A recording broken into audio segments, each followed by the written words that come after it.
Hello friends, welcome to the UPSC analyser. तो आज हम 4 सितंबर का इंडियन एक्सप्रेस डिस्कस करेंगे। यहाँ पर फर्स्ट न्यूज़ है, जो तालिबान है वो जल्दी अपनी इंटरिम गवर्नमेंट बना सकता है और उसको जो लीड करेंगे वो होंगे मुल्ला बरादर। तो तालिबान को founder Mullah Baradar will lead a new Afghan government set to be announce shortly. तो शायद जल्द ही वो अपनी गवर्नमेंट जो भी बना रहे हैं वो अनाउंस करते हैं। जो पावर स्ट्रक्चर है ये बोरो कर रहे हैं तालिबान ईरान से। जैसे कि ईरान में एक सुप्रीम रिलीजियस लीडर होता है, जैसे कि थियोक्रेटिक स्टेट में एक सुप्रीम रिलीजियस लीडर होता है, वैसे ही तालिबान की गवर्नमेंट में भी होने वाला है। तो government guided by supreme religious leader is a ruling model that the Taliban seem to have borrowed from the neighbouring Iran. Afghanistan को गवर्न करना बहुत मुश्किल होने वाला है, क्योंकि इकोनॉमिक चैलेंज भी है। जो अफगानिस्तान की प्रोडक्टिविटी रही है वो इस बार 40% कम रही है, क्योंकि ड्रॉट था। और इसके अलावा जो ह्यूमैनिटेरियन असिस्टेंस मिलती थी अफगानिस्तान को, वो तब तक नहीं मिलेगी जब तक तालिबान को लेजिटिमेट गवर्नमेंट रिकॉग्नाइज नहीं कर लिया जाएगा बाय द इंटरनेशनल कम्युनिटी। तो यहाँ पर प्रॉब्लम्स आने वाले हैं तालिबान को अफगानिस्तान को गवर्न करने के लिए। अब इकॉनमी ड्रॉट से ग्रैपल कर रही है। इसके अलावा जो 2 डेकेड लंबा कन्फ्लिक्ट चला है, जिसकी वजह से 2,40,000 अफगान्स की जान गई है, तो उसके बाद कंट्री को वापस से रिवाइव करना थोड़ा मुश्किल होने वाला है। यहाँ पर दिल्ली हाईकोर्ट ने ऑब्जर्व किया है कि अगर सिर्फ प्रोटेस्ट कर रहे हैं तो उस बेसिस पर किसी को जेल में नहीं डाला जा सकता है। तो observing that the sole act of protesting can't be used as a weapon to justify the incarceration of those exercising this right. तो ये इस रेफरेंस में बोला गया क्योंकि एनटीसीए प्रोटेस्ट में काफ़ी लोगों ने प्रोटेस्ट किया था, तो उस बेसिस पे उनको जेल में डाल दिया गया था। लेकिन यहाँ पर दिल्ली हाई कोर्ट ने बोला सिर्फ प्रोटेस्ट करने की वजह से आप किसी को जेल में नहीं डाल सकते। बाकी इन पेजेस पर कोई आज इंपॉर्टेंट न्यूज़ थी नहीं, आप खुद देख सकते हैं, कोई भी इंपॉर्टेंट न्यूज़ नहीं। जेई मेंस में लगेगा केस ये सब। अब सुप्रीम कोर्ट के जजेस को कैसे अपॉइंट किया जाता है। कॉन्स्टिट्यूशन में ये लिखा है, जो आर्टिकल 124 क्लॉज 2 और 217 ऑफ द कॉन्स्टिट्यूशन है, वो ये बताता है कि कैसे जजेस अपॉइंट होंगे सुप्रीम कोर्ट और हाई कोर्ट में। ठीक है, तो 124 क्लॉज 2 में सुप्रीम कोर्ट में लिखा है जजेस कैसे अपॉइंट होंगे, 217 में लिखा हाई कोर्ट में। दोनों प्रोविजंस में प्रेसिडेंट ही अपॉइंटमेंट करेगा। तो जजेस को कौन अपॉइंट करता है, तो प्रेसिडेंट ही करता है। लेकिन ये लिखा है जब प्रेसिडेंट अपॉइंट करेगा तो वो जजेस से कंसल्ट करके करेगा। सुप्रीम कोर्ट और हाई कोर्ट दोनों के जजेस से कंसल्ट करके करेगा, जैसे कि प्रेसिडेंट को ज़रूरी लगता है। तो अभी तक हमने ये जाना कि आर्टिकल 124 में सुप्रीम कोर्ट के अपॉइंटमेंट के बारे में लिखा है और आर्टिकल 217 में हाई कोर्ट के अपॉइंटमेंट के बारे में लिखा है। अपॉइंटमेंट सुप्रीम कोर्ट या हाई कोर्ट करेगा प्रेसिडेंट ही, लेकिन कंसल्टेशन करके करेगा। जितने भी जजेस उसको इंपॉर्टेंट लगते हैं, उसको ज़रूरी लगते हैं कि इतने जजेस से पूछना चाहिए, सुप्रीम कोर्ट और हाई कोर्ट के। लेकिन उसके बाद ये तो कॉन्स्टिट्यूशन में लिखा, उसके बाद ये कैसे चेंज हुआ अभी हम देखते हैं। पहले ये होता था, एक कन्वेंशन सा था कि जो सुप्रीम कोर्ट का जो सबसे सुप्रीम जज होगा, सीनियर मोस्ट जज होगा, वो ही सीजीआई बनेगा। लेकिन इंदिरा गांधी के टाइम में सुपरसीड कर दिया गया था 3 सीनियर जजेस को और जस्टिस एएन रे को सीजीआई बना दिया गया था। लेकिन उसके बाद फिर वापस एक कन्वेंशन डेवलप हो गया। तो and a convention of seniority was evolve for appointing the chief justice of India. तो ये कन्वेंशन तो पहले भी था, लेकिन इंदिरा गांधी के टाइम में इस कन्वेंशन को ब्रेक कर दिया गया था, क्योंकि 3 सीनियर मोस्ट जजेस को बाईपास करके जो 4th जज था उसको बना दिया गया था सीजीआई। अब 3 जजेस केस हैं यहाँ पे, फर्स्ट जजेस केस, सेकंड जजेस केस, थर्ड जजेस केस, कि कैसे कलेजियम सिस्टम इवॉल्व हुआ है। तो फर्स्ट जजेस केस में a group of senior Supreme Court जजेस headed by the CJI would make recommendations to the president on who should be appointed. ठीक है, यहाँ पर एक ग्रुप ऑफ सुप्रीम कोर्ट जजेस होंगे जो कि सीजीआई हेड करेंगे, वो प्रेसिडेंट को बताएंगे कि किसको अपॉइंट करना चाहिए। तो यहाँ से एग्जीक्यूटिव की जो से होती थी वो कम हो गई है। तो फर्स्ट जजेस केस में सुप्रीम कोर्ट ने ये बोला था कि प्रेसिडेंट को कंकरेंस की ज़रूरत नहीं है। सीजीआई ने जो कंसल्टेशन दी है, ज़रूरी नहीं प्रेसिडेंट के साथ कंकरेंस हो। फॉर एग्जांपल यहाँ पर जैसे ये जो वर्ड कंसल्टेशन है, ठीक है, कि सुप्रीम कोर्ट और हाई कोर्ट की जज से कंसल्टेशन करेंगे, तो यहाँ पर क्या कंसल्टेशन का मतलब कंकरेंस है या नहीं है, यही फर्स्ट जजेस केस में पता चला। तो फर्स्ट जजेस केस में सुप्रीम कोर्ट ने ये बोला कि कंसल्टेशन का मतलब कंकरेंस नहीं है। लेकिन फिर सेकेंड जजेस केस में सुप्रीम कोर्ट ने इसे ओवरटर्न करते हुए ये बोला कि यहाँ पर कंसल्टेशन का मतलब कंकरेंस है। इसका मतलब जो भी कंसल्टेशन में बताया गया सुप्रीम कोर्ट और हाई कोर्ट के जजेस के द्वारा, वो प्रेसिडेंट को मानना ही पड़ेगा। तो पहले the president does not require the concurrence of the CGI, उसके बाद सेकंड जजेस केस में इसको ओवरटर्न कर दिया गया। फिर 1998 में meaning of the term consultation, whether it required consultation with the number of जजेस। फिर यहाँ पर प्रेसिडेंट ने रेफरेंस करके ये पूछा क्या कंसल्टेशन में जो कंसल्टेशन होगी और जो कंकरेंस होगा वो एक सिर्फ सीजीआई बताएंगे या फिर उसके अलावा और भी जजेस होंगे। तो यहाँ पर सुप्रीम कोर्ट ने ये बोला कि सिर्फ सीजीआई का सोल ओपिनियन नहीं होगा, इसका एक कोरम होगा, वो डिसाइड करेगा। तो the ruling on this establish a quorum and majority vote in the collegium to make recommendations to the president.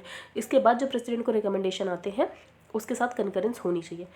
फिर 2014 में नेशनल जुडिशियल अपॉइंटमेंट कमीशन लेकर आया गया कि इस कलेजियम सिस्टम को हटाकर हम नेशनल जुडिशियल अपॉइंटमेंट कमीशन के थ्रू जजेस को अपॉइंट करेंगे। लेकिन उसके बाद ये जो NJAC है इसको सुप्रीम कोर्ट ने अनकॉन्स्टिट्यूशनल बोल दिया कि ये जजेस की जो इंडिपेंडेंस है, जो जुडिशरी की इंडिपेंडेंस है, उसको वॉयलेट करता है। तो NJAC हट चुका है। फिर आगे हम चलते हैं। अभी सुप्रीम कोर्ट में लगभग 34 जजेस हैं इंक्लूडिंग द CJI। जब हमारा देश आज़ाद हुआ था तब ये स्ट्रेंथ नहीं थी, लेकिन पार्लियामेंट ग्रेजुअली सुप्रीम कोर्ट में जो नंबर ऑफ जजेस एक्ट है उसको अमेंड करके ये स्ट्रेंथ चेंज करती रहती है। तो अब टोटल स्ट्रेंथ 34 है। जो हाई कोर्ट्स में लगभग 30% वैकेंसी है। जो एज ऑफ रिटायरमेंट होती है सुप्रीम कोर्ट जजेस के लिए 65 होती है और हाई कोर्ट जजेस के लिए 62 होती है। लेकिन जो यूनाइटेड स्टेट में सुप्रीम कोर्ट जजेस होते हैं वो फॉर लाइफ सर्व करते हैं, जब तक वो जिंदा रहते हैं तब तक वो सर्व करते हैं। हाई कोर्ट अपॉइंटमेंट्स के लिए भी यही प्रोसेस है। सबसे पहले हाई कोर्ट की कलीजियम के द्वारा प्रोसेस इनिशिएट होता है, फिर फाइल स्टेट गवर्नमेंट के पास जाती, फिर सेंट्रल गवर्नमेंट के पास जाती, फिर सुप्रीम कोर्ट के कलीजियम के पास जाती है। तो थोड़ा लंबा प्रोसेस है, इसमें लगभग 1 साल लग जाते हैं। अगर गवर्नमेंट चाहती है कि कलीजियम अपना एक बार रिकमेंडेशन रिकन्सिडर कर ले तो गवर्नमेंट एक बार फाइल वापस भेज सकती है, लेकिन यहाँ पर कलीजियम के पास पूरी वो होती है कि वो वापस से वही सेम फाइल भेज दे, या तो वो अपने डिसीजन को विड्रॉ भी कर सकता है। तो यहाँ पर गवर्नमेंट बेसिकली एक बार रिकन्सिडरेशन के लिए वापस भेज सकती है। अब विमेन जजेस का कितना रिप्रेजेंटेशन रहा है, तो लैक ऑफ रिप्रेजेंटेशन कास्ट और जेंडर में तो दिखता ही हायर जुडिशरी में। 1989 में पहली जस्टिस फातिमा बीवी बनी थी, जो कि फर्स्ट जज बनी थी सुप्रीम कोर्ट की। इसके अलावा जो रिप्रेजेंटेशन है विमेन का वो लोअर जुडिशरी में तो अच्छा खासा है, लेकिन जब हायर जुडिशरी में जाओ तो वहाँ पर विमेन का रिप्रेजेंटेशन बहुत कम हो जाता है। वो हम आगे चलते हैं। यहाँ पर वनियार मूवमेंट क्या है, तो Vanniyar one of the largest and most consolidated backward community है तमिलनाडु की। उन्होंने काफ़ी मैसिव प्रोटेस्ट किए थे मिड 1980s में। 20% उन्होंने रिजर्वेशन की मांग की थी स्टेट में और 2% सेंट्रल सर्विसेज में। इनके मूवमेंट को बैक भी किया गया था बाय द जस्टिस पार्टी। इसके अलावा सेल्फ रिस्पेक्ट मूवमेंट अपने हिस्ट्री में तो पढ़ा ही होगा। फिर जब DMK गवर्नमेंट आई तो OBC कोटा को 2 में स्प्लिट कर दिया गया, एक बैकवर्ड कास्ट और दूसरा मोस्ट बैकवर्ड कास्ट। तो वनियार्स को मोस्ट बैकवर्ड कास्ट में रिकॉग्नाइज किया गया और इनको 20% रिजर्वेशन दिया गया। उसके बाद गवर्नमेंट ने ऑर्डर करके ये बोला ये जो 20% MBC कोटा उसमें 10.5% वनियार कम्युनिटी को मिलेगा। आगे चलते हैं। यहाँ पर सर्विलांस स्टेट, ये आर्टिकल इस पर है कि दिल्ली गवर्नमेंट ने काफ़ी CCTVs इंस्टॉल कर रखे हैं। तो public safety is given is the reason for the mass installation. तो बेसिकली मैं पहले बताती हूँ इसकी समरी क्या है इस आर्टिकल की।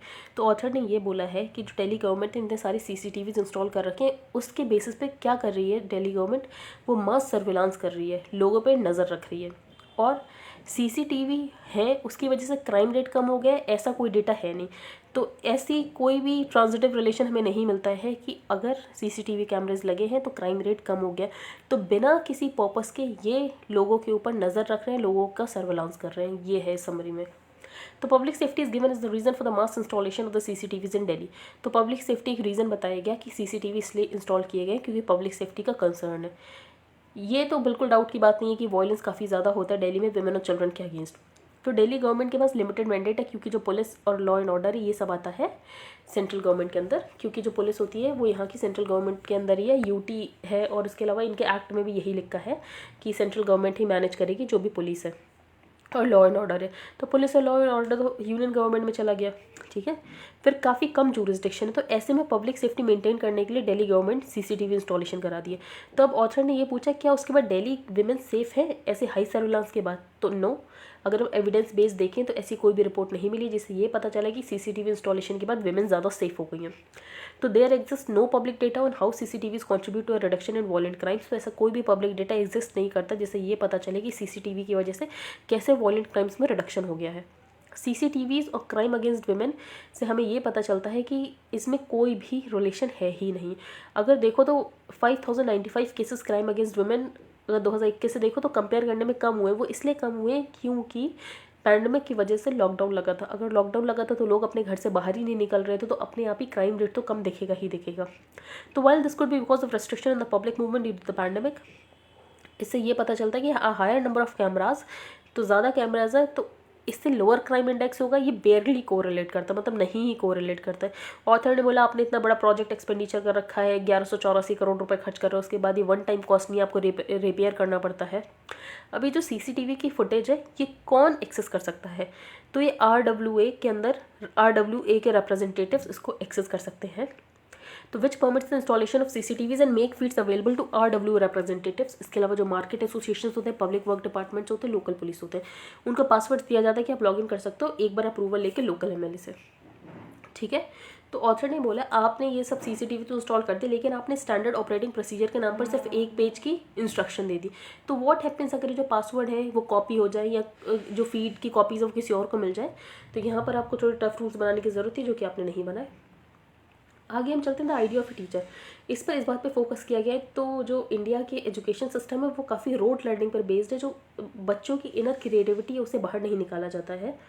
तो the fact is that as a society we are not very serious about the role of teachers. हम टीचर्स के रोल के लिए सीरियस है ही नहीं कि कैसे बच्चों को एमेंसिपेटरी एजुकेशन दी जाती है। हमने उनको एकदम बुकिश नॉलेज से भर दिया है, उनकी खुद की क्रिएटिविटी बिल्कुल ख़त्म होती जा रही है। तो टीचर वो होना चाहिए जो कि बच्चों की सोल को छुए, एज अ कैटलिस्ट की तरह काम करे, यंग लर्नर को कोशिश करे ये अंडरस्टैंड कराने की कि उसकी क्या यूनिकनेस है, उसकी क्या इन्नेट पॉसिबिलिटीज़ है, वो किस किस फील्ड में क्या कर सकता है। इसके अलावा वो क्रिएटिव होना चाहिए। टीचर की पहले क्वालिटीज़ बताएगी कि टीचर कैसा होना चाहिए। क्रिएटिव होना चाहिए, रिफ्लेक्सिव होना चाहिए, रिलेटेडनेस के नुआंसेस को समझना चाहिए। जो लर्नर का फेथ है वो टीचर उसको ये रियलाइज़ करा सके कि तुम यूनिक हो और तुम्हें किसी और की तरह बनने की ज़रूरत नहीं है। वो अपनी इनर फ्लावरिंग को देखे और साथ ही जो सक्सेस और फेलियर का मॉडल है बच्चा उसका अमेंडन कर ले। वरना बच्चे सक्सेस और फेलियर के चक्कर में क्या करते हैं, बुकिश के इतने बैगेज में आ जाते हैं कि उनकी खुद की क्रिएटिविटी अंदर की ख़त्म हो जाती है। तो there is another important thing a teacher ought to take care of. वो ये रियलाइज़ करे कि there are limits to teaching, कि आप सब कुछ हर चीज़ टीचर पढ़ा ऐसा पॉसिबल नहीं होता है। एंड सरमनाइजिंग कि आप दिन भर उसको ज्ञान ही देते रहो, ऐसा नहीं होता है।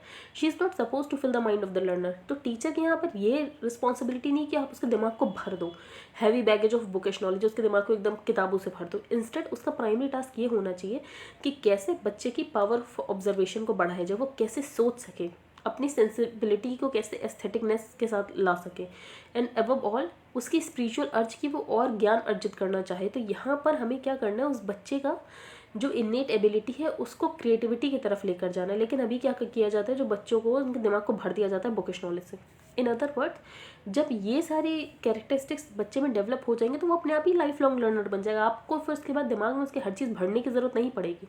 In fact teaching is an act of communion and student as a project of the integral development of the physical, vital, intellectual and psychic states.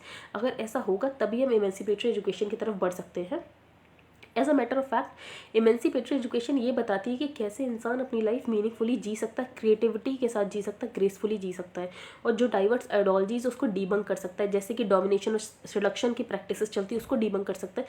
क्योंकि अगर बच्चा अपने आप के बारे में सोच सकता है, वो खुद की उसकी थिंकिंग पावर होगी, सिर्फ दूसरों के ओपिनियन से नहीं वो फ्लरिश हो जाएगा, तो उससे क्या होगा, वो अपने बारे में सोच सकता है, उसे ये समझ आएगा कि क्या गलत है क्या सही है। तो जैसे कि हेट्रेड की फिलॉसफी फैलाई जाती है वो उसके अगेंस्ट जाएगा, जो psychology of fear and hatred है उसके अगेंस्ट जाएगा।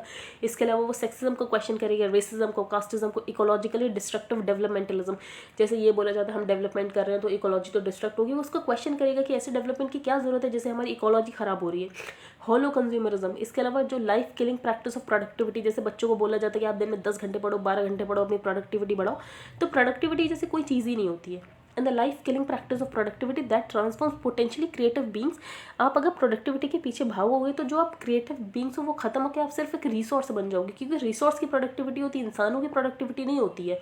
इंसानों के अंदर होता है क्रिएटिव बींग्स, वो उनका जो मन करे उनको वो करना चाहिए। तो yet the irony is that we do not desire to create an environment. इन सब के बाद भी जो व्यंग है वो यही है कि हम ऐसा एनवायरनमेंट बनाना ही नहीं चाहते जिससे एमेंसिपेटरी एजुकेशन प्रमोट हो और ट्रू स्पिरिट हो वोकेशन ऑफ द ट्रेनिंग की। इंडिया में रोट लर्निंग बहुत ज़्यादा रट्टा वाली पढ़ाई होती है, poor teacher taught ratio, infrastructure बहुत ज़्यादा खराब है, क्योटिक क्लासरूम्स है, डीमोटिवेटेड टीचर्स हैं। जो बीएड की डिग्रीज़ है वो यहाँ पर ऑथर ने बताया बीएड की डिग्रीज़ का कैसे ट्रिविलाइजेशन हो रहा है, मैसिव डीवैल्यूएशन हो रहा है वोकेशन का। जो ट्राइम्फेंट पॉलिटिकल क्लास है वो ओपिनियंस को नहीं बनने देती है। तो यहाँ पर बोला likewise well the triumphant political class has cause severe damage to some of our leading public universities. जो पब्लिक यूनिवर्सिटीज़ वहाँ पर ओपिनियन को बिल्ड नहीं होने देती है, उसके अगेंस्ट क्रैकडाउन होता है। इसके अलावा जो कुछ बच्चे हैं वो हिप्नोटाइज्ड हो जाते हैं पावर ऑफ ब्यूरोक्रेसी से, कि टेक्नो मैनेजर्स, सेलिब्रिटीज़ का ग्लिट्स, तो वो अपनी क्रिएटिविटी खत्म कर देते हैं यहाँ पर।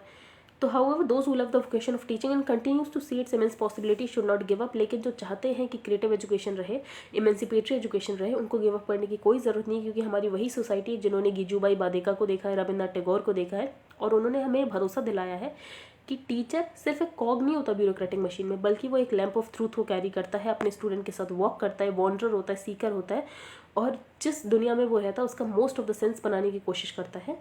तो we must celebrate this pedagogy of hope. आगे हम चलते हैं। यहाँ पर ऑथर ने बोला कास्ट सेंसस की कितनी ज़्यादा ज़रूरत है या नहीं है। तो सबसे पहले सुप्रीम कोर्ट ने अपने जजमेंट में ये बोला था कि जो स्टेट गवर्नमेंट की पावर है बैकवर्ड क्लासेस को आइडेंटिफाई करने के लिए वो ख़त्म हो गई है। ठीक है, कि 102 अमेंडमेंट जो किया गया जिससे एनसीबीसी को भी कॉन्स्टिट्यूशनल स्टेटस दिया गया था, उसकी वजह से जो स्टेट गवर्नमेंट की पावर है आइडेंटिफाई करने की बैकवर्ड क्लासेस को वो ख़त्म हो गई है। ठीक है, उसके बाद फिर क्या किया, उसके बाद फिर सेंट्रल गवर्नमेंट एक पार्लियामेंट में लॉ लेकर आई, एक बिल लेकर आई, वो पास हो गया, वापस से स्टेट गवर्नमेंट की पावर रीस्टोर हो गई। अब इंदिरा साहनी जजमेंट में ये बोला गया था कि 50% जो रिजर्वेशन कोटा है वो ब्रीच नहीं होना चाहिए, लेकिन काफ़ी जगह ब्रीच हो चुका है, काफ़ी स्टेट्स में ब्रीच हो चुका है। तो for the 50% limit on caste based quotas propounded by the judiciary imposes a serious limitation on the state's power to expand the composition of the backward class beneficiaries. In most states जो existing Kota SC/ST का वो breach हो चुका है। जो OBC reservation है वो काफ़ी अंडर इम्प्लीमेंटेड, अगर सेंट्रल सर्विस में देखो तो सिर्फ 22% से भी कम है, और अनइम्प्लीमेंटेड है काफ़ी सेंट्रल यूनिवर्सिटीज़ में, क्योंकि 47% जो पोस्ट ओबीसी कम्युनिटी के लिए वो वैकेंट है। इसके अलावा अगर सिविल सर्विसेज में कैंडिडेट्स देखो जो शॉर्टलिस्ट होते हैं तो ये लगभग ड्रॉप हो गए हैं 40% से 2014 से लेकर 2018 के बीच में 1236 से 759 रह गए हैं। फाइनली फिर 10% का इंट्रोडक्शन कर दिया गया उन बच्चों के लिए, इकोनॉमिकली वीकर सेक्शंस के लिए जो इकोनॉमिकली बैकवर्ड है, भले ही वो सोशली और एजुकेशनली बैकवर्ड ना हो। और उसके लिए क्या वो बार सेट किया गया कि 8 लाख आपकी पर एनम इनकम होनी चाहिए, और उसके अलावा 8 लाख से जिसकी भी कम होगी वो EWS में क्लासीफाई हो जाता है। तो ऑथर ने बोला आपने जो 8 लाख का इनकम क्राइटेरिया रखा है उसकी वजह से 99% जो अपर कास्ट है वो इसके अंदर आ जाएंगे, सिर्फ पुअर नहीं आएंगे, 99% ऑफ द अपर कास्ट आ जाएंगे। अब यहाँ पर ऑथर ने बोला है कि कास्ट सेंसस की क्यों ज़रूरत है। अब यहाँ पर हमें बीजेपी की रिलेक्टेंस दिखती है कि वो ओबीसी का जो एनुमरेशन है वो कराना ही नहीं चाहती सेंसस में। तो ऐसा क्यों है? क्योंकि इससे सच्चाई पता चल जाएगी कि कितना ज़्यादा सोशल और उसमें गैप्स है, इतना रिजर्वेशन देने के बाद भी उनका रिप्रेजेंटेशन नहीं बढ़ पा रहा है। तो census data would provide up to date evidence. तो सेंसस डेटा से हमें अप टू डेट एविडेंस मिल जाएगा, जिससे गवर्नमेंट को अपनी अकम्पलिशमेंट्स भी पता चलेगी और अपनी लिमिटेशंस भी पता चलेगी कि जो इन्होंने रिजर्वेशन दिया है ओबीसी को उससे उनको क्या फ़ायदा हुआ और क्या नुकसान हुआ है। इसके अलावा जो गैप होगा इकोनॉमिक और सोशल कैपिटल का वो भी हमें पता चल जाएगा। तो यहाँ पर सच्चाई से भागना नहीं चाहिए। आप एन्यूमरेशन करो, कोई भी लिमिटेशन होगी तो उसे दूर करने की कोशिश की जाएगी, कहीं भी गलतियाँ होंगी तो उसे सुधारने की कोशिश की जाएगी। अब जैसे ऑथर ने बोला है, जस्टिस गायकवाड कमीशन ने ये बोला था कि SC/BC कोटा दे दो मराठा कम्युनिटी को।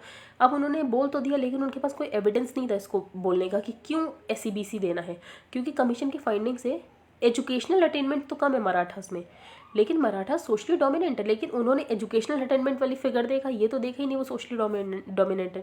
और कास्ट सेंसस वैसे भी होना चाहिए, क्योंकि सुप्रीम कोर्ट ने अपनी रूलिंग में Sebrolu L Prasad versus state of Andhra Pradesh में डायरेक्ट किया था सेंटर को कि आप अगर रिजर्वेशन देते हो तो किसी साउंड सोशियोलॉजिकल एविडेंस के बेसिस पे दो। तो यहाँ पर ज़रूरी है कि इसके लिए कि कास्ट सेंसस कराया जाए। यहाँ पर तालिबान के 3 ऑफिशियल सोर्सेज ने ये बोला है कि उन्होंने पंजशीर वैली को सीज कर लिया है, लेकिन अभी ये पॉसिबल नहीं है कि इन रिपोर्ट्स को कंफर्म किया जाए। तो अगर उन्होंने पंजशीर वैली को भी कर लिया होगा फिर तो कोई रेजिस्टेंस बचा ही नहीं। यहाँ पर न्यूजीलैंड में एक टेररिस्ट अटैक हुआ है, तो एक एक्सट्रीमिस्ट था जो कि इंस्पायर्ड था इस्लामिक स्टेट से, श्रीलंकन मैन था, और फिर उन्होंने क्या किया, उसने क्या किया, जाके 6 लोगों को स्टैप कर दिया नाइफ से, फिर लेकिन उसे फिर ये न्यूजीलैंड की एजेंसी ने मार भी दिया। आगे हम चलते हैं। जैसे इंडिया में सेंसेक्स होता है वैसे ही टोक्यो में जो 225 कंपनीज होती हैं उनके इंडेक्स को बोलते हैं निक्की। आगे हम चलते हैं। ये जो जापान के PM है उन्होंने स्टेप डाउन कर दिया, तो PM सुगा ने स्टेप डाउन कर दिया। अब कोई नए प्राइम मिनिस्टर बनेंगे तो वहाँ पर हम देख लेंगे। यहाँ पर कोई इंपॉर्टेंट न्यूज़ नहीं, आप देख सकते हैं। PMI परचेजिंग मैनेजर्स इंडेक्स 50 से ऊपर जाता है तो एक्सपेंशन होता है, 50 से नीचे होता है तो कॉन्ट्रैक्शन होता है। आई होप आपको अच्छा न्यूज़पेपर समझ आए। If you like the video then please like share and subscribe. Thank you and have a nice day.